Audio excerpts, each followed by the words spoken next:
Hey, welcome back to the Grow Show. Just in time for join to that Thai that we welcomed on the show.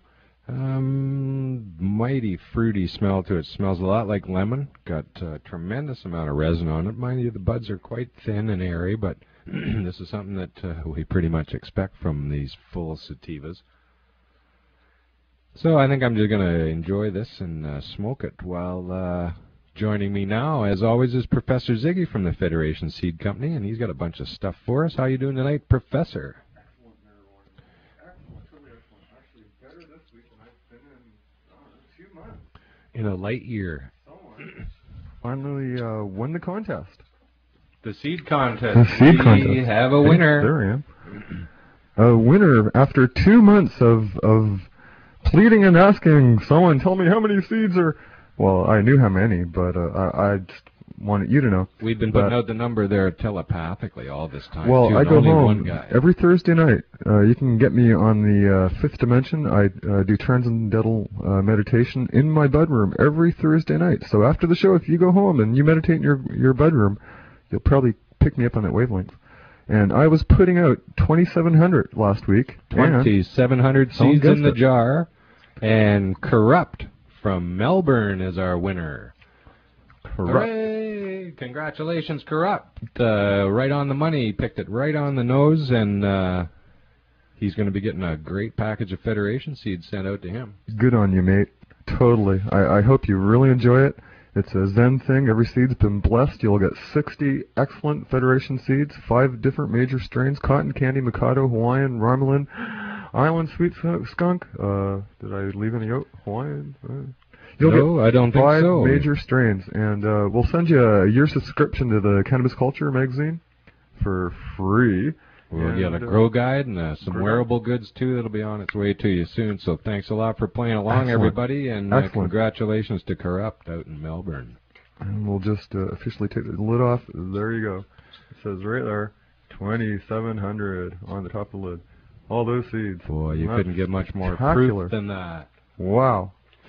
So what are you talking about tonight, Professor? A few things. I've had a couple of questions about the hash bags as well.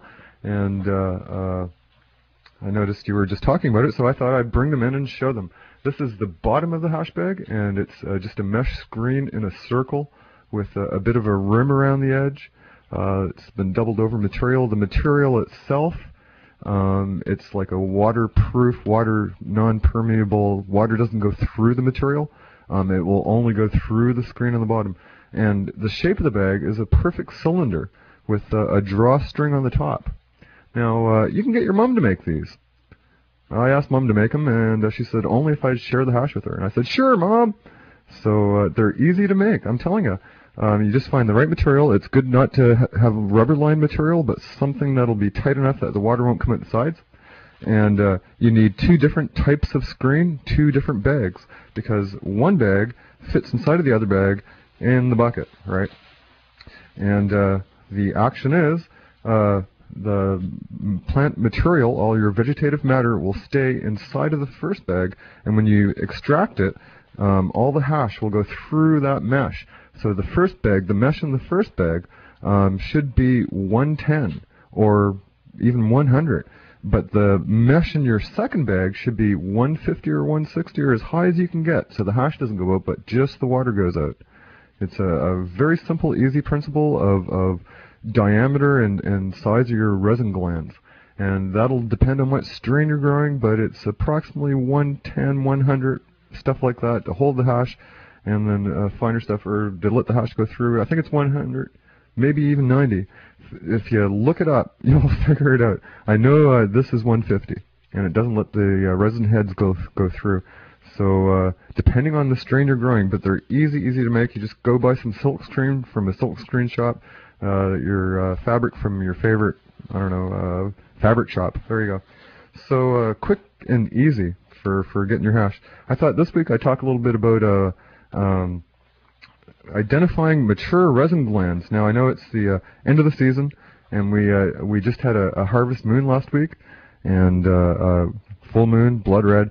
Now that increases the light during your night cycle. I know it doesn't look like a lot, but if you have a light leak in your room, that light leak will prevent your budding. It'll slow everything down, especially in the corner of the room that the light leak is coming from. And the sun is reflecting off the moon, which is as bright as any good light leak.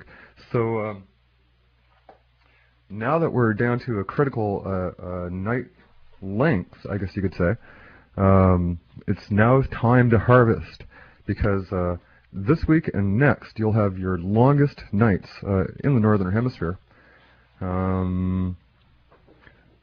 Basically, what you want is mature pistils and mature resin glands, and it's difficult when you go out in the field. You should go out and under a bright sun.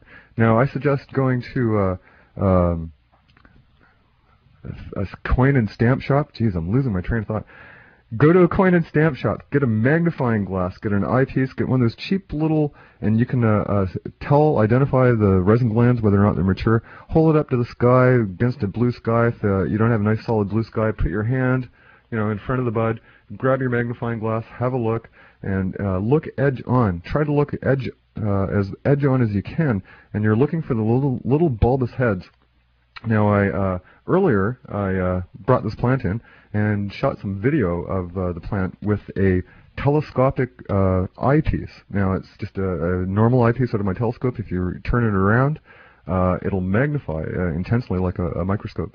And I just attached it to the camera, and if we can run the video, you can get one of these things, take it in the field, stick it in your pocket, and it's like a jeweler's eyepiece. They sell them for jewelry. They sell them everywhere. Now, you can even take, if you have a disposable, one of those disposable little cameras, and it's finished, of course, smash the lens out of it and spin the lens around. I know it's a tiny little lens, but that's really all you need. And you can use that as a little tiny eyepiece. And you move the distance in and out. And if you look here, you're trying to look for the little forest of resin glands, and trying to get as close as possible and as edge on as possible. And some of these shots, you'll see the little bulbous head. And the bulbous heads are opaque. Now, they may turn a little whitish, a tannish color, a brownish red. Under black light, they'll glow red if you have a black light outside. But these are some really close-ups. And you're looking for the whitish, opaquish nature of the resin glands. Okay. And that'll tell you that they're at the highest point of THC intensity. You want about 50% of the resin heads, or a little better, to be opaquish.